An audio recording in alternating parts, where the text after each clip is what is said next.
नमस्कार, मैं Alok Sharma smart vision academy के बीईओ प्रश्नोत्तर श्रृंखला में आप सबका स्वागत है। तो पहला प्रश्न देखते हैं आज की कड़ी का कौन सा। पहला प्रश्न, यदि x में x का 8% जोड़ने पर एक संख्या प्राप्त होती है, तो जरा समझ लीजिए, किसी संख्या में अगर हम 8% जोड़ देते हैं तो वो संख्या प्राप्त होती है, और 8% जोड़ने पर जो संख्या है वही संख्या x को निम्न से गुणा करने पर प्राप्त होगी। बहुत साधारण सवाल है, 108 और ये हो जाएगा 1.08। आपको कुछ नहीं करना, आंसर चुटकियों। 8% जोड़ने पर वही संख्या निम्न में से गुणा करने पर प्राप्त होगी 1.08। मैंने चुटकियों में आंसर बताया, लेकिन कैसे, अब जरा समझिए। देखिए, हर संख्या अपने आप में दो तरीके से समझेंगे। पहला कॉन्सेप्ट यह है कि मान लीजिए संख्या x है और x में आपने x का 8% जोड़ दिया। x का 8% ये हुआ। अब आप इसको सॉल्व करिए। x को लिया कॉमन, अंदर हुआ 1 प्लस 8/100, और आप जब इसको जोड़ेंगे तो हो जाएगा 101, यानी ऊपर हुआ 108/100। ये संख्या हमको प्राप्त हुई। तो ये संख्या किससे, x में किसका गुणा हो रहा है, 108/100। यानी आप इसको ऐसे भी लिख सकते हैं, दशमलव में चेंज करके 1.08x। तो जो प्रश्न में कहा गया है क्या, कि यदि x में x का 8% जोड़ने पर जो संख्या प्राप्त हो रही है, वो संख्या क्या है, वो संख्या कौन सी संख्या प्राप्त हुई, वो संख्या प्राप्त हुई ये आपकी 1.08x। तो हमने इतना यहां से एक स्टेप इसको किया, एक स्टेप इसको किया, तब जाकर के हमने यहां से x का 8% जोड़ा, तब हमें जाकर के ये संख्या प्राप्त हुई। तो ये संख्या है कब, जब हम x में x का 8% जोड़ते हैं। तो क्यों ना हम x में 1.08 को ही गुणा कर दें, तो हमको ये संख्या प्राप्त हो जाएगी। तो इसी को पूछा है कौन, कि एक किस संख्या से गुणा करने पर हमें वो संख्या प्राप्त होगी जो 8% जोड़ने पर प्राप्त होती है, 1.08। ये हमारा हो गया आंसर। एक मेथड तो सोचने का ये है। जरा दूसरा मेथड देखिए, जरा एक कोई भी संख्या हो वो अपने आप में होती है। अब जैसे मैंने तुरंत जवाब दिया था, वो कौन सी विधि से दिया था, इस प्रकार से नहीं दिया था। देखो, हर संख्या अपने आप में 100% होती है। जिस संख्या का की के, यानी जिस संख्या में कुछ जोड़ना हो उस संख्या का, यानी अगर संख्या में 8% जोड़ा है तो संख्या अपने आप में 100% है, और संख्या में 8% जोड़ने पर जो नई संख्या प्राप्त होगी वो संख्या कौन सी होगी, 108%। और 108% का मतलब होगा, अगर भिन्न में बात करें तो 108/100, यानी कि ये हो जाएगी 1.08। यानी कोई भी संख्या अपने का कितना गुना हो जाएगी, 1.08 गुना, और 8 गुना का मतलब है यही हमारा आंसर हो जाएगा। 1.08 से हम मल्टीप्लाई कर देंगे तो हमको वो संख्या प्राप्त हो जाएगी। चलते हैं अगले, और एक बात अभी यहां पे रुक जाए, इसको भी लिख दें, मोस्ट इंपॉर्टेंट। क्या लिखना है, मोस्ट इंपॉर्टेंट। एक सवाल इसमें से आपको मिलेगा, चुन चुन के सवाल आपके सामने हल कराए जा रहे हैं। इनको समझ लीजिए और रट लीजिए। आपका फाइनल रिवीजन चल रहा है स्मार्ट विजन एकेडमी पे। जैसा रिवीजन कराया जा रहा है, किसी भी चैनल पर दावा है, किसी भी चैनल पर ऐसा रिवीजन नहीं मिलेगा। ऐसे क्वेश्चन आपको नहीं मिलेंगे जो हूबहू एग्जाम हॉल में रखे हुए होंगे। तो हमारा भरोसा कीजिए और रट मारिए। जिसको विश्वास ना हो तो वो ऐसे क्वेश्चन को छोड़ दे, पता चल जाएगा एग्जाम में कि उसने कितना बड़ा अपराध किया है। मिलते हैं नेक्स्ट क्वेश्चन से। आज का अगला सवाल कौन सा है, अगला सवाल है, किसी संख्या का 10% उसी संख्या के 20% से 4 कम है, अर्थात 10% का मतलब 4, तो 10 4/100 आंसर हुआ हमारा 40। लीजिए, सवाल भी पूरा नहीं पढ़ पाए, उससे पहले आंसर हो गया हमारा 40। अब आप कहेंगे कि ये तो सर आप हल कर देते हैं, हम ऐसे हल नहीं कर पाते। तो अगर आपको ऐसे चुटकियों में हल करना है तो दो काम करने होंगे, हमारे चैनल को सब्सक्राइब करना होगा। यकीन मानिए अगर आप चैनल को सब्सक्राइब नहीं करेंगे तो ये विद्या आपके काम में नहीं आएगी, आप कितना भी वीडियो देखिएगा। दूसरी बात, आपको करना होगा हमारे साथ प्रैक्टिस, अभ्यास। तो चलते हैं, आप जैसे हमने अभी हल किया है, पहले कॉन्सेप्ट समझिए, फिर हम आपका इसको चुटकियों में हल समझाते हैं। तो जो अभी हमने बताया कि हर संख्या अपने आप में होती है 100%, तो पहले इसका एक्सप्लेनेशन समझिए। जो मैंने चुटकियों में हल किया है, हर संख्या होती है अपने आप में 100%, तो उस 100% का 10% एक है और 20% एक है। इन 10% और 20% का उसने डिफरेंस दिया है। डिफरेंस कितना है? 4 है। देखो भाई, इस बात को मैं कई बार बता चुका हूं। जैसे मान लीजिए अगर मैं जैसे कोई एक दो संख्याएं और लूं, पहले जो कम है ज्यादा है, ये लैंग्वेज को समझ लीजिए। प्रश्न में प्रश्न की लैंग्वेज को समझना बहुत महत्वपूर्ण होता है। जैसे मान लीजिए a माइनस बी बराबर है 4, इसका अर्थ क्या है? इस बात को आप कितने तरीके से बोल सकते हैं? a माइनस बी बराबर 4 मतलब दो संख्याएं हैं, एक a है और एक b है, तो a माइनस बी बराबर 4 का अर्थ क्या हुआ? इसका अर्थ यह हुआ कि a, पहला सेंटेंस आप इस प्रकार बोलेंगे कि a और b का अंतर 4 है। क्लियर? दूसरा, b a से, अब आप क्या बोलेंगे? b a से क्या बोलेंगे? 4 कम है या अधिक है? b a से अब आप इसको बोलेंगे 4 कम है। और तीसरा सेंटेंस आप जो बोलेंगे वो कौन होगा? a b से। अब हम a की कंपेयर b से कर रहे हैं, तो a b से क्या है? 4 कम है या 4 अधिक है? तो a b से 4 अधिक है। लीजिए, तो b a से 4 कम है, a b से 4 अधिक है। और पहली बात, a b का अंतर जो है वो 4 है। तो अंतर के रूप में कह सकता है, कम के रूप में कह सकता है, अधिक के रूप में कह सकता है। तो इस सवाल में कौन सी लैंग्वेज प्रयोग की गई है? इस सवाल में लैंग्वेज प्रयोग की गई है कम है। अब कौन कम है? 10%। किससे कम है? 20% से। क्या अर्थ हुआ? तो हम इस प्रकार से अगर लिखना चाहते हैं कि 20% और 10% का अंतर कितना हुआ? 20% 10% का अंतर हुआ 4। अर्थात अब ये तो समान राशियां हैं, 20 में से 10 गया तो बचा 10% का मतलब हुआ 4। तो 1% का मतलब कितना हुआ? 4/10। और संपूर्ण संख्या, जो संख्या के बारे में बात कही गई है, वो कितना है? वो है 100%। तो 100% का मान कितना होगा? 1% बराबर आया है आपका 4/10। ये समझिएगा। अब किसी भी प्रतिशत की वैल्यू ज्ञात करनी हो तो 4/10 से गुणा कर दिया जाए। संख्या ज्ञात करनी है तो 100% का मान क्या होगा? तो 100% का मान होगा 4/10 गुणा 100। कैंसिल हुआ और ये हो गया आपका आंसर 40। जी हाँ, इसी को मैंने ओरल सॉल्व किया था। अब आप क्या इतना काम आप नहीं कर सकते कि 10% 20% का अंतर हुआ 10% बराबर 4, 1% 4/10 गुणा 100 कैंसिल हुआ, 0 से 0, आंसर कितना आ गया? 40। अगर आप इस प्रकार से हल करने के आदी नहीं है तो एक मेथड मेरे पास और है जिसको हम कहेंगे संख्या के फॉर्म में। तो मैं एक प्रकार से संख्या को एज्यूम करके इस सवाल को और बता देता हूं। भाई किसी भी प्रकार से आप अभ्यास करिए, आपका सवाल हल होना चाहिए एग्जाम हॉल में। तो इस प्रकार के हल में हम कहते हैं कि माना संख्या x है, हमने एज्यूम कर लिया, तो x का 20% माइनस x का 10% बराबर होगा किसके? 4 के। अब आप यहां केवल x की वैल्यू को सॉल्व करिए, तो आप यहां से कैंसिल भी कर सकते हैं। 20 पंजे 100, 10 कैंसिल हो गया। लेकिन हम यहां सॉल्व नहीं करेंगे, कैंसिल नहीं करेंगे, हम कॉमन ले लेंगे। किसको? x/100 को कॉमन लिया। 20 - 10 इधर हुआ 40।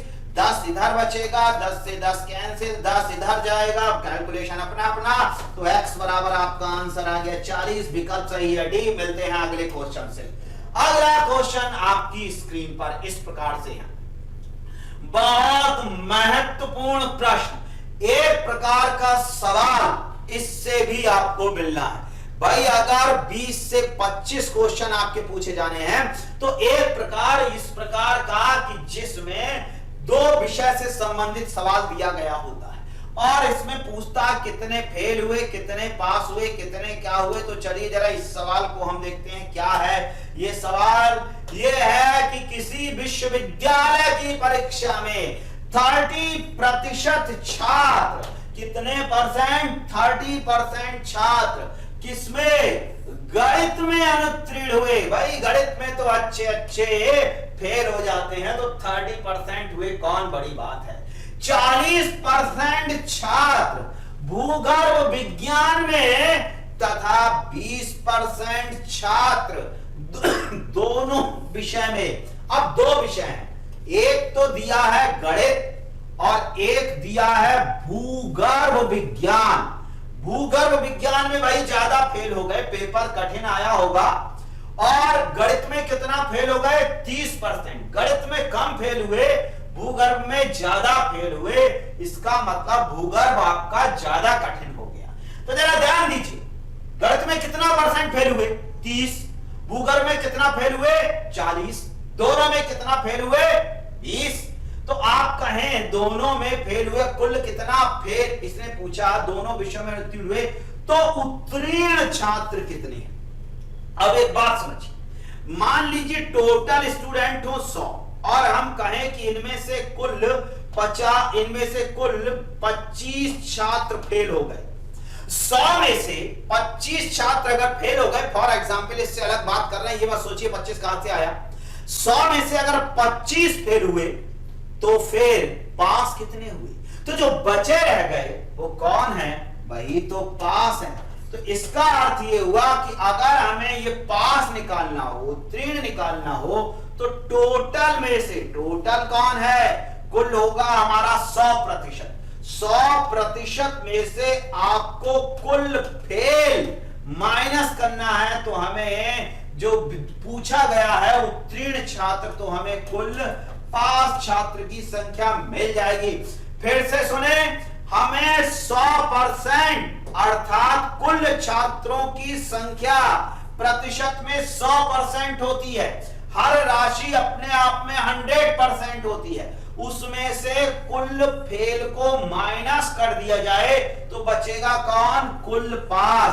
अब प्रश्न आता है कि कुल फेल कौन है, कुल फेल कौन है, तो कुल फेल है आपका क्या 30। क्या हम इस प्रकार से कर दें कि 30 छात्र गणित में और 40 छात्र, 30 गणित में और 40 आपके फेल हुए भूगर्भ में, तो क्या हम ये कह दें कि 70 छात्र कुल फेल हुए, जी नहीं, गलत हो जाए, क्योंकि इनमें कुछ छात्र ऐसे होंगे जो दोनों विषय में फेल हुए होंगे, तो वो इन 30 में भी शामिल हो जाएंगे, इन 40 में भी शामिल हो जाएंगे।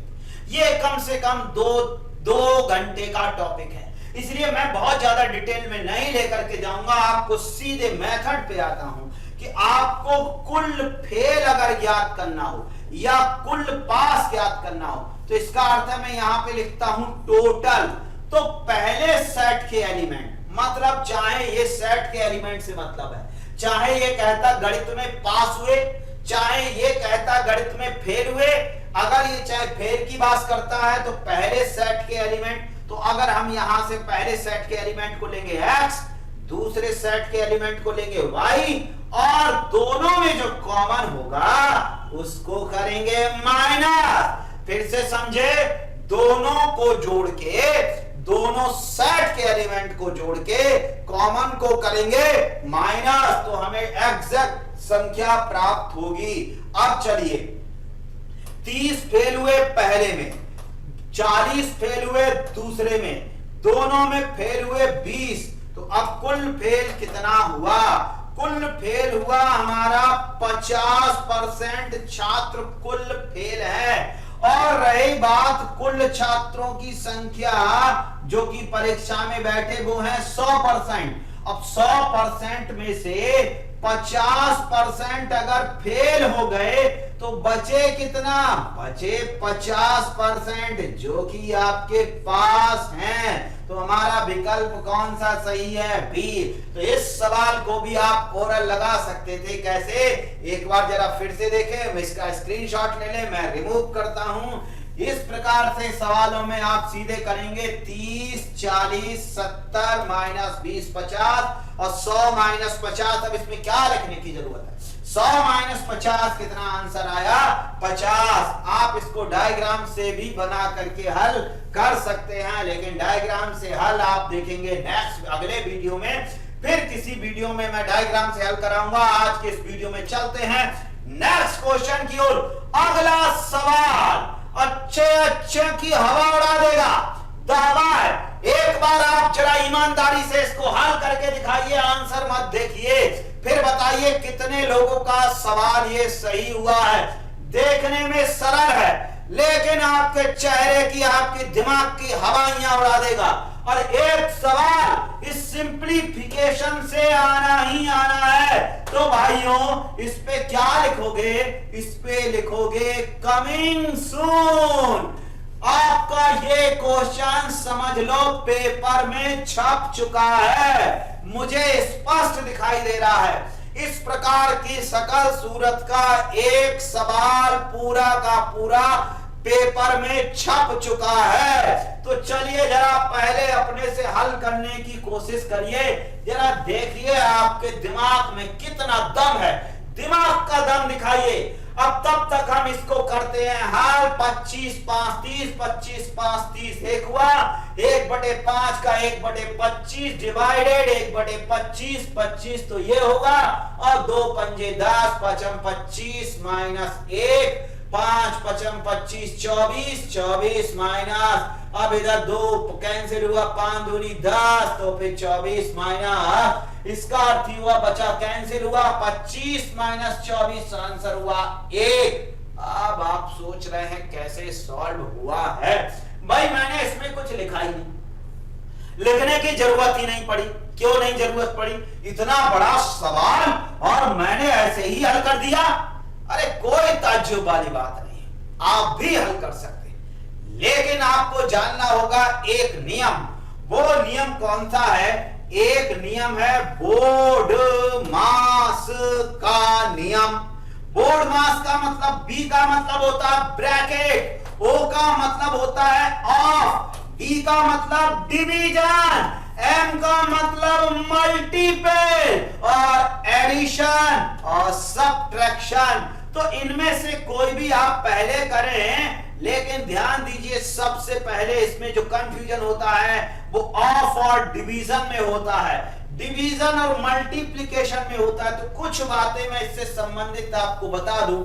जैसे मान लीजिए, अच्छा ये तो क्लियर है, ये इतना स्टेप को आप पहले हल करिए। इस स्टेप में क्या है? कुछ नहीं है। इसमें 5 25 5 30 ये बना, और 5 25 पहले हम गुणा करेंगे। एक बात बहुत अच्छे से समझ लीजिए, गुणा और भाग का मतलब एक पद होता है। किसी भी इक्वेशन में पदों की संख्या जो निर्धारित होती है वो प्लस और माइनस से होती है। तो यहां पर जो आपको दिखाई दे रहा है वो कौन है? यहां पर ये आप समझिए कि 5 गुणा 5 एक पद ये है, 5 गुणा 5 एक पद ये है। तो अब ऊपर भी 2 पद, इधर भी 2 पद, ये देखिए। तो ये दोनों तो सेम चीजें हो गई। तो ये वाली बात हुई, a प्लस बी करें चाहे b प्लस a करें, दोनों बातें एक ही हैं। कौन सा नियम? ये रहा योग का क्रम विनिमय नियम। तो आप पूरा का पूरा एज इट इज कैंसिल कर सकते हैं, यानी कि जैसे हमें करना होता तो मैं पूरा दोनों तरफ अंश और हर समान है, पूरा ऐसे ही कैंसिल कर देता, एक हो जाता। लेकिन आपको समझाने के लिए मैं थोड़ा सा बता देता हूं कि मान लीजिए जैसे ये रहा आपका एक ब्रैकेट और ये रहा आपका एक ब्रैकेट, एक पद कहना चाहिए। तो एक पद ये है, एक पद ये, तो इसका मतलब 25 और इसका मतलब 5, इसका मतलब हुआ 30। इस भिन्न में ऊपर हुआ 30, 25 गुणा 5 गुणा 5 ये रहा 25 और 5, तो नीचे भी हुआ 30 से 30 कैंसिल हुआ, तो ये वाले पद का मान हो गया हमारा 1। तो इसको मैंने देखते ही, अब इतना करने की क्या जरूरत थी, जो मैंने जैसे ही मैंने देखा कि अंश और हर समान है तो मैंने एक अंश से हर को कैंसिल कर दिया और 1 हो गया। अब बात आती है यहां पर 1/5 डिवाइडेड बाई 1/5 का 1/5। तो पहले मैं इतना पद आपको हल कर रहा हूं, तो 1/5 डिवाइडेड बाई 1/5 का 1/5। अब जरा समझे भाई, सबको पता है कि पहले डिवीजन आता है, तो जिस तरीके से आप गलती कर सकते हैं पहले जरा समझिएगा। अगर मैं इसको सॉल्व करूं 1/5 बटे 1/5 गुणा 1/5, तो अब 1/5 और 1/5 बटे में हो गया, तो ये तो हुआ कैंसिल आउट, यानी 1 गुणा 1/5, तो इसका अर्थ हुआ 1/5। लेकिन ये होगा गलत। अब गलत कैसे होगा भाई, पहले भाग लिखा है तो भाग ही तो होगा, जी नहीं। ये आंसर तब सही होता जब का की जगह यहां पे 1/5 गुणा 1/5 लिखा होता। जो बोर्ड मास वाला फार्मूला है BODM, तो O का मतलब है ऑफ और D का मतलब है डिवीजन और M का मतलब है मल्टीपल। तो जब कभी लैंग्वेज में ऑफ का प्रयोग होगा तो इसका अर्थ है कि वो मल्टीपल और डिवीजन दोनों से पहले आएगा। इसका अर्थ ये हुआ कि मैं इसको थोड़ा रिव्यू कर देता हूं कि ये तो हमारा बंद हो चुका है। बहुत इंपॉर्टेंट क्वेश्चन है, अच्छे फंस जाते हैं, तो जरा ध्यान दीजिए। अब यहां पे अगर का नहीं होता, गुणा होता, तो 1/5 बटे 1/5 पहले आपको डिवीजन करना होता, तो 1/5 बटे 1/5 का मतलब हो जाता 1/5 गुणा 5/1, कैंसिल आउट होता और ये हो जाता हमारा 1। तब इतने का मतलब 1 होता और 1 गुणा 1/5 का मतलब होता 1/5। ठीक यही बात यहां पर लागू होती, यानी कि 1/5 में आप करते 1/5 तो ये 1 हो जाता और 1/5 नीचे भी 1/5 हो जाता, तब इसका मतलब 1 हो जाता। लेकिन यहां पर मल्टीप्लाई नहीं है, यहां पर का प्रयोग किया है, ऑफ। तो ऑफ जो होता है वो डिवीजन से भी पहले आता है। बोर्ड मास याद रखेंगे, BODM। देखिए ये रहा आपका ऑफ, ये डिवीजन से भी पहले है और मल्टीप्लाई से भी पहले है। तो अब ऐसे क्वेश्चन में आप हमेशा का को सॉल्व करेंगे, तो 1/5 का 1/5 ये एक पद रहा और ये आपका एक पद रहा। अब जरा हल करिए, तो ये तो हमारा 1 हो चुका है। अब जरा यहां बात करते हैं, तो 1/5 डिवाइडेड बाई हुआ 1/25। 1/5 का 1/5 का मतलब हुआ 1/25, तो 1/5 डिवाइडेड बाई 1/25। पहले इस पद को हल करते हैं तब हम इस पे चलेंगे। तो अब 1/5 गुणा 1/5 का इसको हल करेंगे, तो ये रहा 1/25 डिवाइडेड बाई 1/5। तो अब यहां 1/5, अब इस ऊपर पहले इस वाले पद को हल करते हैं, तो 1/5 मैं पहले इसको ही हल करके दिखाता हूं। 1/5 डिवाइडेड बाई हुआ 1/25। इसका मतलब क्या हुआ? इसका मतलब हुआ 1/5 बटे 1/25 ये हो गया, और इसका मतलब हुआ 1/5 और ये रहा 25 ऊपर जाएगा बटे 1 नीचे आएगा, 5×25 ये हो गया हमारा 5। तो ऊपर वाले पद की वैल्यू हुई, इस पूरे का मान हुआ 5। अब जरा चलते हैं नीचे वाले पद पर। एक बार जरा मैं फिर से रिवीजन करा देता हूं भाई। सबसे पहले आपको का हल करना होता है, तो 1/5 का 1/5 का मतलब हुआ इतने का मान हुआ 1/25। अब 1/5 बटे 1/25 का मतलब होगा 1/5 गुणा 25/1 5×25, मतलब आपका पूरे का मान आ गया इसका 5। तो ऊपर वाला पद हल हो चुका है जिसका मान हो चुका है आपका 5।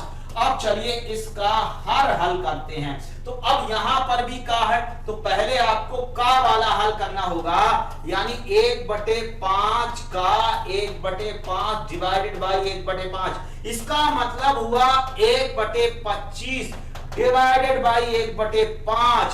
अब 1/25 बटे 1/5, 5 जाएगा ऊपर, तो 1/25 गुणा 5/1, 25 1/5। लीजिए नीचे वाले पद का मान आया, इसका मान आया 1/5। अब जरा फिर से समझे, यानी ये वाला पद 25 और 5 30, ये 30 से 30 कैंसिल हुआ, तो ये वाला मान तो हो गया हमारा पूरा 1। और ये वाला जो मान आया है 1/5 गुणा 1/5 हुआ 1/25, और 1/25 1/5 के नीचे करेंगे तो ऊपर हो जाएगा 5। इस वाले पूरे की वैल्यू आई 5 और नीचे वाले की वैल्यू आई है 1/5। तो आई होप इतना समझ में आया होगा। अब ये 1/5 चला जाएगा ऊपर, तो जब ये 1/5 ऊपर जाएगा तब क्या होगा, तो 5/1/5। और एक बहुत इंपॉर्टेंट टर्म आपके सामने आ गई, 5/1/5। तो इसको आप करेंगे 5 गुणा 5/1, जो कि हो गया 25। तो इस पूरे की वैल्यू का मान हो चुका है 25 और इसका मान हो चुका है 1। जरा फिर से समझे, इसका मान आया 1, इसका मान आया 5, इसका मान आया 1/5 और पूरे का मान हो गया आपका कितना, 25। अब चलते हैं इस टर्म की ओर। अब ये पद क्या कह रहा है, तो जरा इसको समझे। पहले 1/2 2/5 इसको सॉल्व कर लिया जाए, तो 2 पंजे 10, 1/5 ये हुआ, 5 चला जाएगा ऊपर, तो गुणा में 5 ऊपर आ गया। और ये 25 माइनस 1 कितना हुआ, 24/5, 5 से 5 कैंसिल, तो इस पूरे पद का मान हुआ 24 और इस पूरे पद का मान हुआ 25। तो 25 माइनस 24 कितना आंसर होगा, 1 आंसर होगा। अब आप सोच रहे हैं कि हमने कैसे ओरल ही कैसे हल किया, तो भाई इतना कैलकुलेशन तो है नहीं कि जिसको आप समझ नहीं पाए। जरा एक बार मैं स्पीड में आपको बताता हूं कि कैसे इसको हल किया। ये 25 ये पूरा एक पद दिखाई दे रहा, कैंसिल हुआ, इसका मान 1 हुआ। ये रहा 1/5, सबसे पहले यहां निकाल जाएगी 1/25, सबसे पहले निकाल जाएगी 1/25। तो 1/5/1/25, 1/5/1/25 का 25 कैंसिल हुआ, ये 5 ऊपर चला गया, इसका मान हुआ 5। और ये रहा 1/25 गुणा 5/1 1/5, तो 5/1/5 का मतलब हो जाएगा कौन, 25। लीजिए ये वाला सवाल हुआ 25। अब यहां आ जाए, 2 पंजे 10, 5 चला गया ऊपर, 25 माइनस 1 24/5, इस 5 से 5 ही कैंसिल, 25 माइनस 24 आंसर हुआ हमारा 1। मिलते हैं अगले सवाल से। अगला सवाल क्या कह रहा है, नेक्स्ट क्वेश्चन, निम्न आंकड़ों में, भाई एक सवाल, इतने सवाल आप हल कर रहे हैं, उनमें से ध्यान दीजिए, आपकी माध्यिका, बहुलक, समांतर माध्य, इन तीनों में से एक सवाल यहां से निश्चित है। पढ़ाने के लिए सारी दुनिया आपको एक तरफ से पढ़ाना शुरू कर देगी, लेकिन सवाल कहां से आएगा, प्रश्न कहां से बनेगा, यह केवल पता चलेगा स्मार्ट विजन एकेडमी पे। तो एक सवाल बहुलक से पक्का, फ्री का सवाल है, देखते ही जवाब देना है। इसमें पूछा है का बहुलक है 14 14 14 14। जरा देखना है कौन 14 कितनी, पहले देख लेते हैं। इसको हल करने का तरीका फिर मैं बताऊंगा बहुलक क्या है। भाई इसमें मुझे थोड़ा सा समय लग सकता है क्योंकि मुझे चेक करना होगा। भाई 14 दिखाई दे रहा है, ये और ये रहा, ये 14 25 एक बार ही आया, 28 28 28 दोबारा कहीं नहीं आया, 18 दो बार आया है, 18 दो बार है, 17 नहीं 18 3 बार है, 18 3 बार है, 14 को टक्कर देता हुआ 18, 14 4 बार, 14 4 18 3। आप देखें भाई 14 को टक्कर देने वाला आ चुका है 18, 14 3 बार है, सॉरी 14 4 बार है, 18 3 बार है। जरा ध्यान से देखिए कहीं 18 आगे ना निकल जाए। 18 18 18, इसके बाद 17 15 एक बार, 23 एक बार, 22 एक बार, तो लड़ाई हुई केवल 14 और 18 में। तो कौन जीता? 14 एक वोट से जीत गया। जो जीत गया उसी का बहुमत, और बहुमत से ही बन गया कौन? मैथ में बहुलक। तो बहुलक कौन हो गया? 14। इसका बहुलक हो गया, आंसर हो गया हमारा 14। अब बहुलक क्या होता है? कोई भी जो डेटा दिया गया हो उसमें जो आंकड़ा सबसे ज्यादा बार आता है, अर्थात इस शब्दों पर ध्यान दीजिए, क्योंकि इस प्रकार का भी सवाल बन सकता है कि बहुलक कौन सा आंकड़ा बहुलक होता है, कौन सी राशि बहुलक होती है जिस राशि की आवृत्ति, फ्रीक्वेंसी सबसे ज्यादा होती है। फ्रीक्वेंसी का मतलब कितनी बार आया। अब जैसे यहां 14 4 बार आया, तो 14 जो राशि है कितनी बार आया? 4 बार। तो 4 इसकी फ्रीक्वेंसी हो गई, मात्रा हो गई, आवृत्ति हो गई। तो जिस राशि की मात्रा सबसे ज्यादा होती है, अगर पूछता 14 की फ्रीक्वेंसी क्या है तो आंसर होता 4। लेकिन सबसे ज्यादा आवृत्ति वाली ही राशि कौन होगी? बहुलक होगी। तो किसकी आवृत्ति सबसे ज्यादा है? 14 की आवृत्ति सबसे ज्यादा है, तो 14 ही हुआ हमारा बहुलक। ये लीजिए, अगर 14 को यहां से हम डिलीट कर दें तो अगला सवाल आपके लिए, तो बहुलक कौन होगा? जी हां, अब बहुलक होगा 18। दूसरे नंबर पर कौन आया है? दूसरे नंबर पर 18 आया है, तो अगला बहुलक आपका 18 हो गया।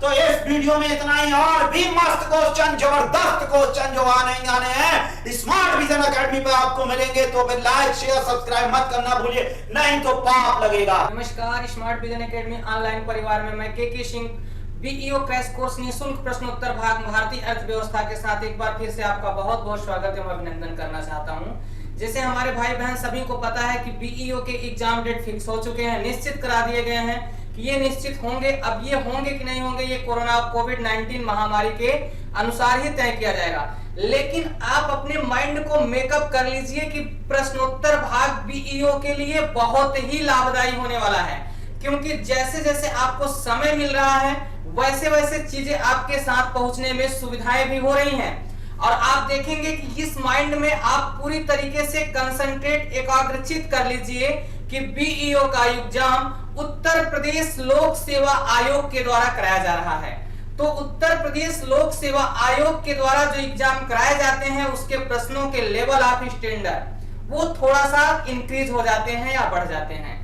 तो आप अपने को सुविधाजनक लेते हुए प्रश्नोत्तर भाग को पूरी बेहतर तरीके से पढ़ने का प्रयास करिए। और इसमें अगर आपको लगता है कि एक टॉपिक आपका कंप्लीट हो रहा है तो कॉपी पेन भी लेकर आप उसके साथ लग जाइए। जैसे कि जब बीईओ का एग्जाम हो, खंड शिक्षा अधिकारी का एग्जाम हो, तो आपको कहीं न कहीं ये प्रश्नोत्तर भाग सफल कराने में एक महत्वपूर्ण रोल अदा करेगा, वो समय आने पर आपको दिखेगा। तो बीईओ क्रैश कोर्स के प्रश्नोत्तर भाग में हमारा स्मार्ट विजन एकेडमी ऑनलाइन परिवार पूरी तरीके से दिन रात एक करके कठिन से कठिन परिश्रम, लगन, मेहनत के साथ आपके लिए, आप तक क्वेश्चन पहुंचाने के लिए प्रयासरत है और लगातार क्वेश्चन पहुंचा रहा है और कठिन से कठिन प्रश्नों को सॉल्व कराने का प्रयास कर रहा है। और एक प्रश्न पूरा एक टॉपिक बन जा रहा है, उस तरीके से कराया जा रहा है कि आपको कम समय में बेहतर से बेहतर चीजें smart vision academy platform online परिवार आप तक पहुंचा सके। तो आप अपने माइंड को एकाग्रचित कर लीजिए, कंसंट्रेट कर लीजिए और प्रश्नोत्तर भाग में कॉपी पेन लेकर बैठ जाइए। और जैसे ही हमारे वीडियोस आप तक पहुंचते हैं आप अपने कार्यों को प्रारंभ कर लीजिए और बीईओ का सफलता आपको मिल के रहेगी, ये आप देखिएगा। आप हमारे साथ चलिए, हम आपके साथ चलने के लिए तैयार हैं और बीईओ का एग्जाम सफल करके दिखाएंगे। हमारे स्मार्ट विजन एकेडमी ऑनलाइन परिवार का यही एकमात्र उद्देश्य है। आप हमारे साथ कदम से कदम मिला के चलो, हम आपको लगातार बढ़ने के लिए आगे ले चलेंगे और आपका बीईओ में सफलता दिला के रहेंगे। ये स्मार्ट विजन एकेडमी का प्रश्नोत्तर भाग आपके लिए एक, जो कहते हैं ना, संघर्ष नजर आएगा और पूरी तरीके से आपको सुविधा देगा। तो आइए चलते हैं प्रश्नोत्तर भाग के पहले क्वेश्चन। तो आप यहाँ पर देखें कि पहला क्वेश्चन आपके लिए क्या कहा जा रहा है। यहाँ पर पहले क्वेश्चन में आप क्या देख रहे हैं कि पहला क्वेश्चन आपके लिए किस तरीके से सुविधाजनक है। यहाँ पर देखिए, पहला क्वेश्चन कह रहा है कि निम्न में कौन सा मानव विकास सूचकांक, क्या कह रहा है, मानव विकास सूचकांक, शॉर्ट फॉर्म में आप इसे HDI के रूप में भी जानते हैं, ह्यूमन डेवलपमेंट इंडेक्स के रूप में भी आप जानते हैं। यहां पर देखिए ह्यूमन डेवलपमेंट इंडेक्स में शामिल नहीं है, शब्द क्या है, शामिल नहीं है। अब एग्जाम के ट्रेंड बदल चुके हैं, शामिल है कि क्वेश्चन को शामिल ना करके शामिल नहीं है, अर्थात 3 तो शामिल है ही। पहले कौन शामिल है, एक आपको याद है तो आंसर बन जाता था, लेकिन अब तीनों जब तक आपके पास नहीं नजर आएंगे तब तक शामिल नहीं है को आप नहीं देख सकते हैं। तो आप थोड़ा सा माइंड कंसंट्रेट करके प्रश्नोत्तर भाग पे जुड़ जाइए। शामिल नहीं है, पहला ऑप्शन दे रहा है जीवन प्रत्याशा, लाइफ एक्सपेक्टेंसी, दूसरा ऑप्शन दे रहा है वास्तविक प्रति व्यक्ति आय, तीसरा ऑप्शन दे रहा है सामाजिक असमानता और चौथा ऑप्शन दे रहा है प्रौढ़ साक्षरता, या इसे आप लिटरेसी या साक्षरता के नाम से जानते हैं।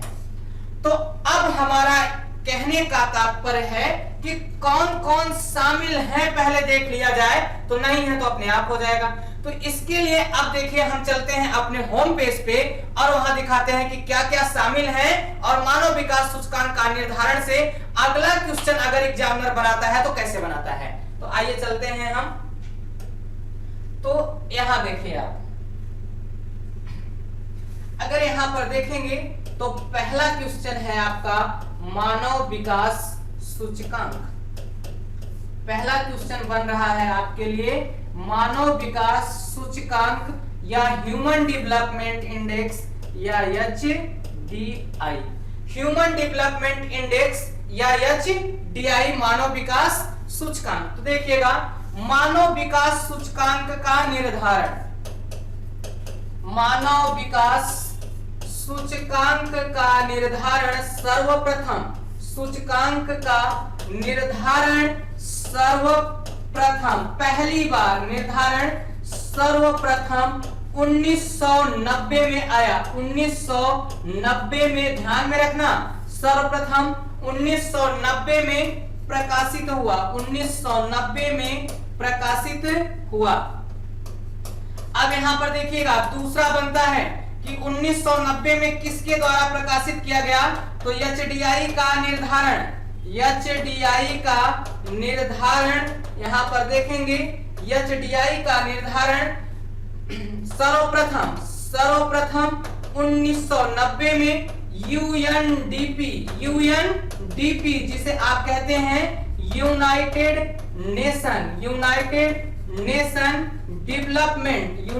नेशन डेवलपमेंट प्रोग्राम के तहत, यूनाइटेड नेशन डेवलपमेंट प्रोग्राम के तहत पहली बार प्रकाशित किया गया। यूनाइटेड नेशन डेवलपमेंट प्रोग्राम के तहत पहली बार प्रकाशित किया गया।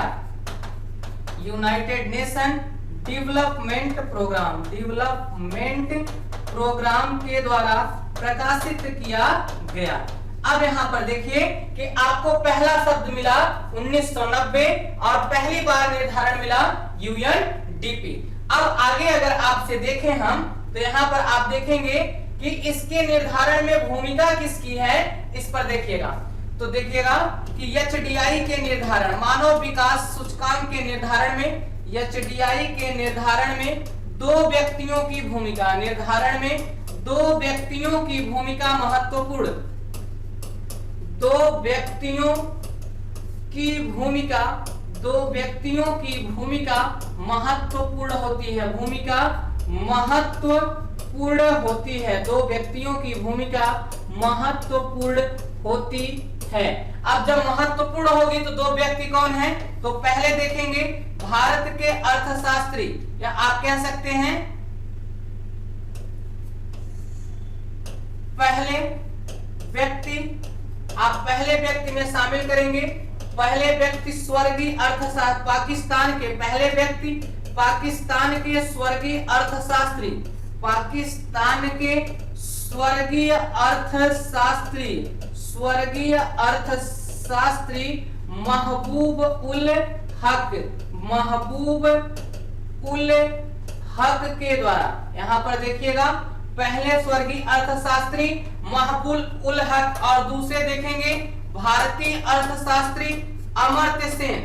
भारतीय अर्थशास्त्री अमर्त्य सेन की भूमिका, अमर्त्य सेन की भूमिका, अमर्त्य सेन की वास्तविक गरीबी की संकल्पना, अमर्त्य सेन की वास्तविक गरीबी की संकल्पना महत्वपूर्ण है। वास्तविक गरीबी की संकल्पना महत्वपूर्ण है, महत्वपूर्ण है। अब यहाँ पर देखेंगे कि ये तो आपके डेफिनेशन थे ह्यूमन डेवलपमेंट इंडेक्स या मानव विकास सूचकांक के, लेकिन कुछ चीजें यहाँ पर और चर्चा में होनी चाहिए कि इसमें शामिल किसे किसे किया जाता है, किसके किसके द्वारा इसके इंडेक्स शामिल किए जाते हैं। यहाँ पर देखिएगा एचडीआई के निर्धारण में, एचडीआई के निर्धारण में शामिल, निर्धारण में शामिल आयाम, निर्धारण में शामिल आयाम और सूचकांक, शामिल आयाम और सूचकांक, शामिल आयाम और सूचकांक। एचडीआई के निर्धारण में शामिल आयाम और सूचकांक, एक तरफ अगर हम देखें आयाम और दूसरी तरफ देखें हम सूचकांक, तो आपको पूरी तरीके से आपके क्वेश्चन का आंसर अब जवाबदेही नजर आने लगेगी। देखिएगा आयाम, आयाम में शामिल अगर हम शामिल करें सबसे पहले नॉलेज या ज्ञान या शिक्षा, तो नॉलेज ज्ञान या शिक्षा की बात करें हम, तो आप देखिएगा कि अगर हम दो भाई हैं, आप दो भाई हैं अपने परिवार में, तो हो सकता है कि एक अपने स्कूल का औसत वर्ष बिता चुका हो, अर्थात वो अपने स्कूल में जो पढ़ने गया है वो अपने औसत वर्ष को बिता चुका है, 11 9th पढ़ा। आप देखेंगे 1 से लेकर ग्रेजुएशन तक को जो शामिल किया जाता है शिक्षा का सूचकांक में, तो वो पढ़ाई वो पढ़ चुका। उसके बाद आप देखेंगे एक भाई अगर आपसे या हमसे छोटा है, तो अभी 9th में पढ़ रहा होगा, 10th में पढ़ेगा, 11th पढ़ेगा, 12th पढ़ेगा, ग्रेजुएशन करेगा, तो अपने औसत वर्ष को बिताने कहा जाएगा, स्कूल में बिताएगा। तो ज्ञान या शिक्षा को आप ध्यान में रखिएगा, ज्ञान या शिक्षा को हम दो भागों में सूचकांक बांटते हैं। यहां पर देखेंगे स्कूल में बिताए गए औसत वर्ष, स्कूल में बिताए गए औसत वर्ष, स्कूल में बिताए गए औसत वर्ष। अब यहाँ पर देखेंगे कि इसके जो औसत वर्ष हैं अपने ही औसत वर्ष को स्कूल में बिता चुका है। दूसरी तरफ देखेंगे स्कूल में बिताए जाने वाले, स्कूल में बिताए जाने वाले औसत वर्ष, बिताए जाने वाले औसत वर्ष, जाने वाले औसत एवरेज ईयर या औसत वर्ष। अब इन दोनों को शामिल करेंगे तो भारत की लगभग 70% जनसंख्या क्या नजर आएगी, साक्षर आएगी। तो यहाँ पर देखिएगा, यहाँ पर औसत बिताए जाने वाले औसत वर्ष में एक शब्द और शामिल आप कह सकते हैं, प्रौढ़ साक्षरता अभियान को भी इसी उद्देश्य से लाया गया था। प्रौढ़ साक्षरता अभियान जो चलाया गया था भारत सरकार के द्वारा, ये इसी उद्देश्य की प्राप्ति के लिए था कि मानव विकास के निर्धारण में अगर शिक्षा एक पहलू है तो सभी कहीं ना कहीं शिक्षा के लिए अग्रेसिव हो जाए या अग्रसर हो जाए। तो इन सबको ध्यान में रख के आप देखेंगे तो प्रौढ़ साक्षरता भी इसमें शामिल हो जाएगा। स्कूल में बिताए गए औसत वर्ष और स्कूल में बिताए जाने वाले औसत वर्ष दोनों को मिलाकर ज्ञान या शिक्षा की लिटरेसी की सूचकांक बनते हैं। तो पहला सूचकांक आपका मिल गया क्या, जीवन स्तर में एचडीआई मानव विकास सूचकांक में शिक्षा या नॉलेज या साक्षरता। अब यहाँ पर दूसरे में शामिल करें हम, तो दूसरे में शामिल करेंगे जीवन प्रत्याशा, जीवन प्रत्याशा। अब जीवन प्रत्याशा के लिए जो सूचकांक बनेगा, तो यहाँ पर आप देखेंगे कि जीवन प्रत्याशा में दीर्घ एवं स्वस्थ जीवन की बात करेंगे, दीर्घ एवं स्वस्थ जीवन की बात, दीर्घ एवं स्वस्थ जीवन। अब यहाँ पर अगर आप देखिए कि दीर्घ एवं स्वस्थ जीवन, जैसे आप देखिए यहाँ पर 3 व्यक्तियों को हम शामिल करें, पहला, दूसरा और तीसरा। अगर मान लीजिए कि भारत में कहा जाता है कि 69 या आप कह सकते हैं कि भारत में जो जीवन प्रत्याशा निर्धारित किया गया वो मान लीजिए 70 साल किया गया। इस 70 साल में आप देखेंगे कि 72 ईयर जो जीवन प्रत्याशा होता है वो भारत की फीमेल वर्जन का होता है, और उसमें देखेंगे कि इसमें 60.7 ईयर जो निर्धारित होता है वो लगभग मेल का होता है। तो आप देखिएगा फीमेल ज्यादा जीती हैं मेल की अपेक्षा। ये अब जनरल है, अपवाद कुछ भी हो सकता है। आप अपवाद की चीजों पे नहीं जाइएगा कि कुछ जो हमारे भाई बहन हैं वो जो चीजें अपवाद की होती हैं उन्हीं को पकड़ के बैठ जाते हैं। तो आपको एग्जाम क्वालिफाई करना है, अपवाद की चीजों से बचनी है, सिर्फ आपको to the point mind makeup करके बीईओ के एग्जाम में बैठना है, क्योंकि आप अधिकारी बनने जा रहे हैं, कोई कर्मचारी बनने नहीं जा रहे हैं कि अपवाद की चीजों आपसे पूछे जाएंगे। अधिकारी का मतलब होता है टू द पॉइंट काम करना, और आप अधिकारी बनने जा रहे हैं, हमारे भाई बहन जल्दी ही अधिकारी बनेंगे, तो वो टू द पॉइंट अपने माइंड मेकअप में सोचेंगे, अपवाद की चीजों को बिल्कुल किनारे करके। तो देखिए पहला, दूसरा और तीसरा, पहला, दूसरा और तीसरा व्यक्ति जीवन स्टार्ट करता है अपना, और एक व्यक्ति 80 साल जीता है, ध्यान में रखिएगा 80 साल जीता है, और 80 के 80 साल वो एम्स में एडमिट रहता है, एम्स में एडमिट है, अर्थात इसका जीवन स्वस्थ नहीं है। तो क्या ये विकास कर पाएगा? तो जी नहीं कर पाएगा। तो अब यहां पर देखेंगे स्वास्थ्य की बात, दूसरे की बात करें, अगर दूसरा है और 70 साल जिंदा रहता है, और 70 साल में 70 साल ये पीजीआई में एडमिट है, ये विकास कर पाएगा? विकास नहीं कर पाएगा। और दूसरा व्यक्ति ऐसा है, तीसरा वाला, जो 65 ईयर तो जिंदा है, लेकिन इसमें से 50 ईयर ये पूरी तरीके से स्वस्थ है। तो आप देखेंगे कि सबसे ज्यादा विकास कौन करेगा? ये 65 साल जीने वाला इन लोगों की अपेक्षा ज्यादा विकास करेगा। यहाँ पर देखिएगा जीवन, आपकी जीवन प्रत्याशा, लाइफ एक्सपेक्टेंसी बेहतर हो, अच्छी हो, ज्यादा हो, लेकिन कैसा हो? दीर्घ एवं स्वस्थ जीवन। आपकी आयु दीर्घायु तो हो, लेकिन साथ में क्या हो? स्वस्थ हो। अगर आप बीमार हैं तो विकास नहीं कर पाएंगे। तो आप अपने जीवन में स्वस्थ शब्द को जोड़ेंगे तो जीवन प्रत्याशा निकल के आएगी। तो आप देखेंगे सबसे ज्यादा जो जीवन प्रत्याशा है वो ब्रिटेन के लोगों में दिखाई पड़ता है। तो आपको दूसरा भी मिल गया जीवन प्रत्याशा। तीसरा जो शामिल होता है उसमें शामिल होता है प्रति व्यक्ति आय। प्रति व्यक्ति आय, अब यहां पर देखिए कि प्रति व्यक्ति आय, तो प्रति व्यक्ति आय से तात्पर्य होती है अपनी आय, स्वयं की कमाई गई आय, पिताजी की या परिवार की आय नहीं होती है। तो अपनी आय, जो व्यक्ति अपना पैसा कमा रहा है तो अब उसके लाइफ स्टेटस को देखिएगा, उसके जीवन स्तर को देखिएगा, और जो परिवार के पैसे पर डिपेंड है उसके लाइफ स्टेटस को देखिएगा। तो जो व्यक्ति अपना खुद का कमाई करता है वो उस ब्रांड पहनेगा, ब्रांड खाएगा, और ब्रांड ही रेस्टोरेंट में जाके भोजन करेगा, ब्रांड गाड़ियों से चलेगा, लेकिन जो परिवार के साथ उपभोग करेगा, अर्थात जो परिवार के पैसे पर डिपेंड होगा, वो बेहतर जीवन नहीं जी पाएगा। इसीलिए प्रति व्यक्ति विकास में आप देखेंगे कि मानव के विकास में जिस आय की गणना की जाती है उसे आप कहते हैं प्रति व्यक्ति आय या स्वयं की आय।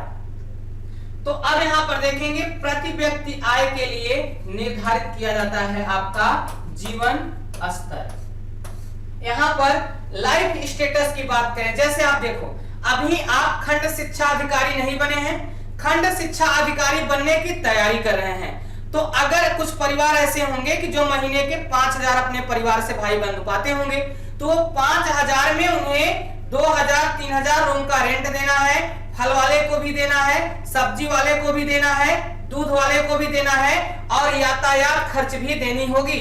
तो 5,000 रुपए को आप अपने सामान्य, जो आपके सामान्य जीवन है उसके लिए लागू कर दोगे। कितने जीवन के लिए? सामान्य के लिए। लेकिन अगर हमारे भाई बहन आज सेलेक्ट हो गए किसमें? खंड शिक्षा अधिकारी में, उत्तर प्रदेश लोक सेवा आयोग, अर्थात आप पीसीएस अधिकारी बन गए, तो अब आपकी आय है कि परिवार की आय है? तो लोक सेवा आयोग आपके अकाउंट में आपकी सैलरी मान लीजिए 60,000 रुपए पर मंथ डाल दी। तो अब 5,000 ज्यादा है या 60,000? तो 60,000 जाहिर सी बात है। तो 60,000 रुपए में अब क्या आप नॉर्मल भोजन करेंगे? जी नहीं, आप ब्रांडेड रेस्टोरेंट में बैठ के भोजन करेंगे। दूसरी तरफ आप अब किलर और लिवाइस के नीचे कोई जींस नहीं पहनेंगे, ना ऑफिस जाएंगे पहन के, ना ही आप नाइक, एडिडास या जो आप कहते हैं कि जो बेहतरीन से बेहतरीन लिवाइस जो शूज होंगे उसे आप पहनेंगे। और आप अब यहाँ पर यात्रा ट्रांसपोर्ट जो करेंगे वो जनरल नहीं करेंगे, आपके पास स्वयं की पर्सनल गाड़ी होगी और उस गाड़ी पर भी आप ब्रांड यूज करेंगे कि हम स्विफ्ट डिजायर यूज करें, कि हम क्रेटा यूज करें, या हम होंडा सिटी यूज करें। देखिए मर्सिडीज और बेंज की नाम नहीं लिया जा रहा है क्योंकि आप ए लेवल का पैसा कमाएंगे तो बेंज और मर्सिडीज से चलना थोड़ा सा स्वाभाविक नहीं नजर आता है। इनोवा तक तो ठीक ही है। तो अब देखिए, अब आपके जीवन स्तर बेहतर नजर आ रहे हैं कि पहले आए थे तो खंड शिक्षा अधिकारी बनने के बाद। तो जीवन स्तर निर्धारण करता है आपका लाइफ स्टेटस। तो यहाँ पर देखेंगे जीवन स्तर को ट्रिपल पी से मापते हैं, जीवन स्तर को ट्रिपल पी से मापते हैं। और इस ट्रिपल पी से तात्पर्य होता है क्रय शक्ति क्षमता। इसे आप क्या कहते हैं? क्रय शक्ति क्षमता।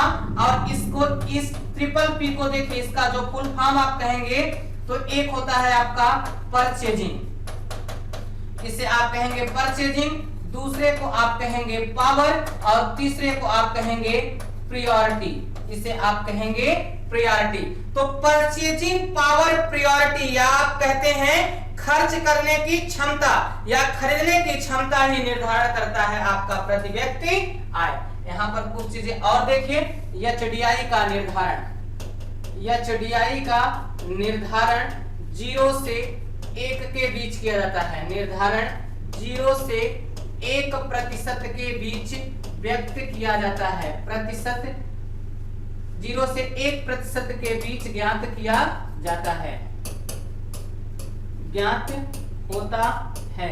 अब यहाँ पर नोट में आप देख सकते हैं कि एचडीआई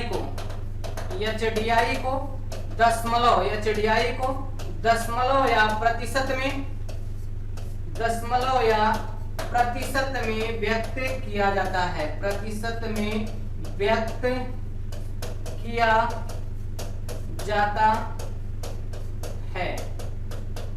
अब यहाँ पर इस तरीके से आपके साथ नजर आया है एचडीआई या प्रति व्यक्ति आय। आइए क्वेश्चन पे चलते हैं, आप अपने आप आंसर देंगे। तो क्वेश्चन कह रहा है हमारा किसे शामिल नहीं किया गया? तो जीवन प्रत्याशा को शामिल किया गया, वास्तविक प्रति व्यक्ति आय को शामिल किया गया, साक्षरता को शामिल किया गया। तो शामिल किया नहीं किसे गया? तो आप यहाँ देखेंगे किसे नहीं शामिल किया गया? तो शामिल नहीं किया गया है सामाजिक असमानता, सामाजिक असमानता को शामिल नहीं किया गया है। यहाँ पर इस तरीके के क्वेश्चन के आंसर आपके साथ नजर आए कि सामाजिक असमानता को इसमें शामिल नहीं किया गया। आइए नेक्स्ट क्वेश्चन पे चलते हैं।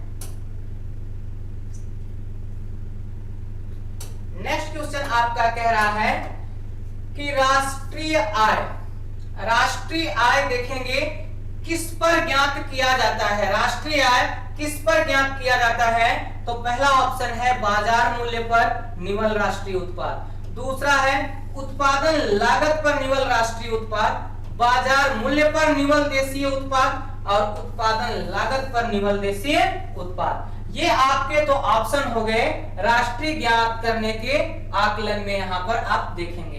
तो आइए देखते हैं फिर से हम आपके साथ उसी क्राइटेरिया के तहत जैसे हम नेक्स्ट पिछले क्वेश्चन को देखे हैं। यहाँ पर देखिएगा राष्ट्रीय आय, तो देखिएगा किसी भी देश की राष्ट्रीय आय में, किसी भी देश की राष्ट्रीय आय में, राष्ट्रीय आय में उस देश के देशों के द्वारा, उस देश के व्यक्ति के द्वारा, व्यक्ति के द्वारा उत्पादन किए गए, द्वारा उत्पादन किए गए वस्तु की गणना, उत्पादन किए गए वस्तु की गणना बाजार मूल्य पर निकाली जाती है। उत्पादन किए गए वस्तु की गणना बाजार मूल्य पर, बाजार मूल्य पर की जाती है। किस मूल्य पर की जाती है? तो बाजार मूल्य पर की जाती है, परंतु इसमें आने वाले फैक्टर कास्ट को शामिल किया जाता है। इसमें आने वाले लागत कारक को, इसमें आने वाले लागत कारक को ध्यान में रखिएगा, लागत कारक को शामिल किया जाता है, शामिल किया जाता है, शामिल किया जाता है। अब यहाँ पर देखेंगे तो इसे आप कहते हैं NNP, नेट नेशनल प्रोडक्ट। इसे आप क्या कहेंगे? Net national product, net national product इसे आप कहेंगे कि शुद्ध, यहां ध्यान रखिएगा, शुद्ध, विशुद्ध या निवल, शुद्ध, विशुद्ध या निवल। यहाँ पर देखिए शब्द आ गया शुद्ध, विशुद्ध या निवल। इसके लिए इंग्लिश में एक शब्द यूज किया गया है, terminology net, net national product या शुद्ध, विशुद्ध, निवल राष्ट्रीय उत्पाद। यहाँ पर देखिएगा शुद्ध, विशुद्ध, निवल राष्ट्रीय उत्पाद की गणना करने चल रहे हैं हम। तो आप देखेंगे इसमें आप यहाँ पर देख सकते हैं कि NNP, आप यहाँ पर पहले देखते हैं GDP, उसके बाद आप देखते हैं GNP, GDP के बाद आप देखेंगे GNP, फिर देखेंगे आप NNP। तो यहाँ पर देखिए NNP बराबर क्या होता है? GNP माइनस मूल्यह्रास, GNP माइनस मूल्यह्रास, जिसे आप कहते हैं डिप्रिसिएशन। इसे आप क्या कहते हैं? डिप्रिसिएशन। और इस डिप्रिसिएशन को आप कहते हैं मशीनों की घिसावट, मशीनों की घिसावट। अब यहाँ पर देखेंगे मशीनों की घिसावट। अब यहीं पर आप ध्यान में रखिएगा कि टैक्स या कर कहाँ लगता है? तो कर किसी भी कंपनी या उद्योग पर कर तब लगाया जाता है जब उस कंपनी से NNP में से मूल्यह्रास को घटा दिया जाता है, मूल्यह्रास को घटा दिया जाएगा GNP में से, तो निकल के आ जाएगा नेट नेशनल प्रोडक्ट। अब नेट नेशनल प्रोडक्ट में आप देख रहे हैं कि इसमें शामिल उत्पादित वस्तु, इसमें शामिल उत्पादित वस्तु के समस्त खर्च को घटा दिया जाता है, समस्त खर्च को घटा दिया जाता है, जिससे निकल के आता है आपका NNP, नेट नेशनल प्रोडक्ट। तो नेट नेशनल प्रोडक्ट ज्ञात करने के लिए आप GNP माइनस मूल्यह्रास, डिप्रिसिएशन या मशीनों की घिसावट जब निकाल देते हैं तो इससे आप बाजार मूल्य की गणना उत्पादित वस्तुओं की करने लगते हैं। तो आप यहां पर देखेंगे कि भारत में राष्ट्रीय आय का आकलन, भारत में राष्ट्रीय आय का आकलन, राष्ट्रीय आय का आकलन CSO या केंद्रीय सांख्यिकीय संगठन के द्वारा, केंद्रीय सांख्यिकीय संगठन के द्वारा किया जाता है, केंद्रीय सांख्यिकीय संगठन के द्वारा किया जाता है। लेकिन आप यहाँ पर फ्रेंड्स, मेरे भाई बहन, याद ध्यान में रखना है आप कि यहाँ पर आकलन को केंद्रीय सांख्यिकीय संगठन के द्वारा किया जाता है, मोस्ट इंपॉर्टेंट फैक्ट। लेकिन अगर यहाँ पर केंद्रीय सांख्यिकीय संगठन ऑप्शन में नहीं है और रिजर्व बैंक ऑफ इंडिया या भारतीय रिजर्व बैंक भी दिया गया है, तो दूसरा आकलन राष्ट्रीय आय की गणना जो करता है वो आप नजर आएगा भारतीय रिजर्व बैंक। और अगर एक ही ऑप्शन में दिया रहे केंद्रीय सांख्यिकीय संगठन और भारतीय रिजर्व बैंक, दूसरे ऑप्शन में दिया रहे केंद्रीय सांख्यिकीय संगठन, तीसरे ऑप्शन में दिया रहे रिजर्व बैंक ऑफ इंडिया, चौथे ऑप्शन में दिया रहे इनमें से कोई नहीं, तो दोस्त कौन सा ऑप्शन चूज करना है? पहला ऑप्शन, केंद्रीय सांख्यिकीय संगठन और रिजर्व बैंक ऑफ इंडिया या भारतीय रिजर्व बैंक द्वारा राष्ट्रीय आय का आकलन किया जाता है। तो किसी भी देश का राष्ट्रीय आय ज्ञात करने के लिए निम्न फैक्ट होते हैं, जैसे पहला फैक्ट होता है GDP, दूसरा होता है GNP, तीसरा होता है NNP। इस तरीके की प्रक्रियाएं बढ़ती जाती हैं, तो आप यहाँ पर नजर आ जाएगा NNP को ज्ञात करने में। आइए क्वेश्चन पे चलें। तो यहाँ पर देखिए राष्ट्रीय आय, तो इसका आंसर क्या होगा? उत्पाद। यहाँ पर देखिए आंसर नहीं होगा आपका बाजार मूल्य पर निवल राष्ट्रीय उत्पाद, बिल्कुल नहीं। तो यहाँ पर देखेंगे बाजार मूल्य पर निवल देशी उत्पाद, ये भी गलत। उत्पादन लागत पर निवल देशी उत्पाद, ये भी गलत। तो आंसर क्या होगा? उत्पादन लागत पर निवल राष्ट्रीय उत्पाद, जिसे आप कहते हैं NNP, नेट नेशनल प्रोडक्ट। शुद्ध विशुद्ध या निवल राष्ट्रीय उत्पाद की गणना किस आधार पर की जाती है? राष्ट्रीय आय की गणना उत्पादन लागत पर निवल राष्ट्रीय उत्पाद माइनस जो अभी मैंने किया NNP ज्ञात करने के लिए, नेट नेशनल प्रोडक्ट ज्ञात करने के लिए GNP माइनस डिप्रिसिएशन, अर्थात उत्पादन लागत पर सभी खर्च को घटा देंगे, राष्ट्रीय आय निकल के आ जाएगी। अब यहीं से लगता है टैक्स। टैक्स नहीं लगता है GDP पर, टैक्स नहीं लगता GNP पर, टैक्स लगता है NNP पर, शुद्ध शुद्ध बचत पर लगता है टैक्स। आइए नेक्स्ट क्वेश्चन पे चलें।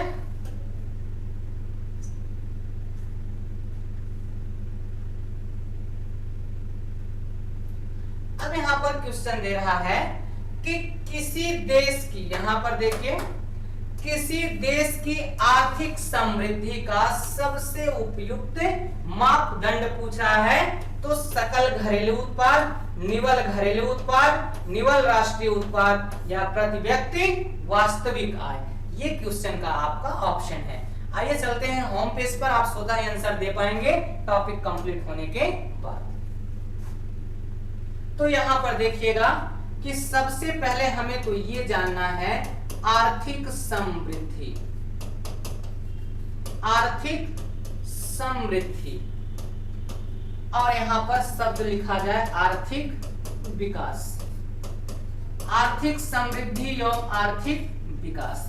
तो आप देखेंगे किसी समाज के दो पहलू होते हैं, किसी समाज में दो पहलू होते हैं,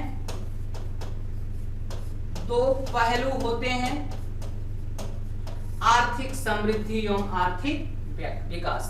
तो अब यहां पर देखेंगे समृद्धि का तात्पर्य, समृद्धि मात्रात्मक होता है, समृद्धि मात्रात्मक होता है, समृद्धि मात्रात्मक होता है, जबकि विकास, जबकि विकास गुणात्मक होता है, विकास गुणात्मक होता है और अच्छे जीवन के लिए, और अच्छे जीवन के लिए, और अच्छे जीवन के लिए दोनों का होना, के लिए दोनों का होना महत्वपूर्ण होता है, दोनों का होना महत्वपूर्ण होता है, दोनों का होना महत्वपूर्ण होता है।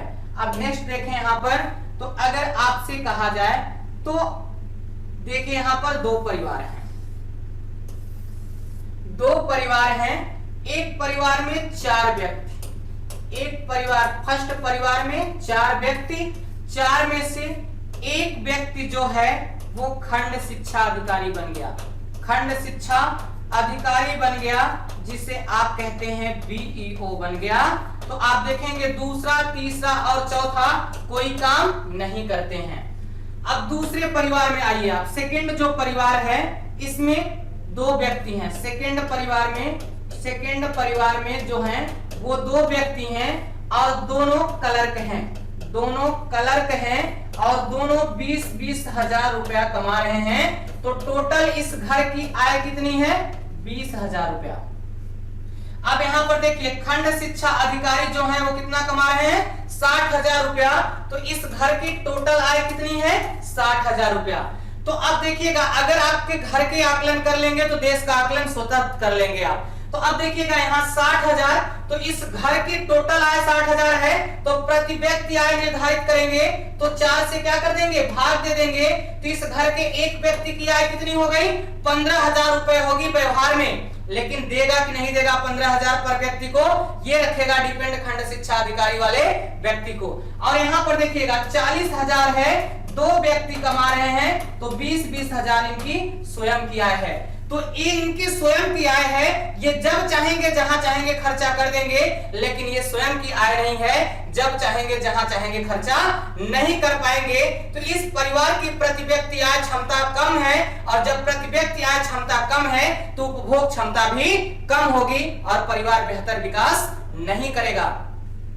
तो आप देखेंगे खंड शिक्षा अधिकारी के जो पीढ़ी होगी, बेटा होगा, ऑस्ट्रेलिया में पढ़ेगा और इनको प्राइमरी स्कूल भी नसीब होगी कि नहीं होगी, ये डिपेंड करेगा इनके ऊपर। और इनके दोनों के सीबीएसई, आईसीएसई या यूपी बोर्ड में पढ़ सकते हैं, क्योंकि इनकी 20,000 की स्वयं की आय है। तो जिसकी स्वयं की आय होगी वो घर विकास करेगा। इस तरीके से भारत की बात की जाए तो भारत विश्व की 6वीं 7वीं बड़ी अर्थव्यवस्था नजर आती है, लेकिन जब प्रति व्यक्ति आय का निर्धारण कर दिया जाता है तो ये 137वीं बड़ी अर्थव्यवस्था हो जाती है। तो आइए देखते हैं कैसे होता है। तो यहां पर देखेंगे प्रति व्यक्ति आय बराबर,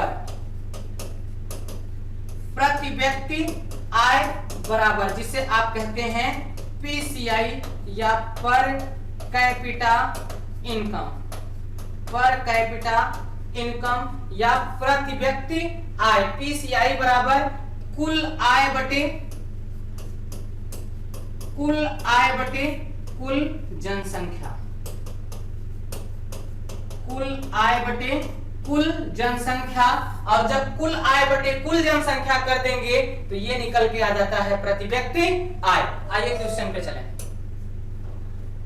तो क्वेश्चन क्या कह रहा है कि किसी भी देश की आर्थिक समृद्धि का सबसे उपयुक्त मापदंड, तो सबसे उपयुक्त मापदंड आपको क्या दिखाई पड़ा? प्रति व्यक्ति वास्तविक आय। और प्रति व्यक्ति वास्तविक आय जिस देश की बेहतर होती है वो देश विकसित देशों की श्रेणी में खड़ा होता है। तो अब देखेंगे प्रति व्यक्ति आय बराबर, आपने देखा TI, total income by total population, ये निकल के आता है पीसीआई। पीसीआई से ही आपका निर्धारण होता है जीवन स्तर या लाइफ स्टेटस। आइए नेक्स्ट क्वेश्चन पे।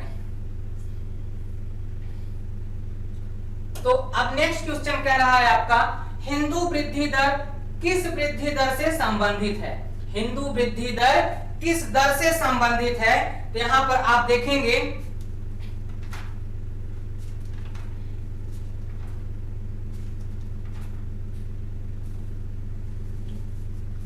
आप यहां पर देखेंगे कि हिंदू वृद्धि दर किस दर से संबंधित है। यहां पर देख लीजिएगा कि हिंदू वृद्धि दर किस दर से संबंधित है। तो आप देखेंगे हिंदू समृद्धि दर को किस दर से संबंधित करते हैं? राष्ट्रीय आय की दर से। तो आप देखेंगे 1981 में राजा कृष्ण मन्नार के द्वारा या राजकृष्ण मन्नार के द्वारा अमेरिकन एसोसिएशन में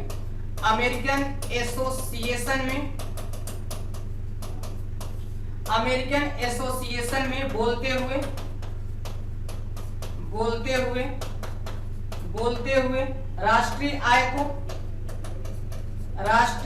को हिंदू समृद्धि दर के नाम से भी, राष्ट्रीय आय को हिंदू समृद्धि दर के नाम से भी संबोधित किया। हिंदू समृद्धि दर के नाम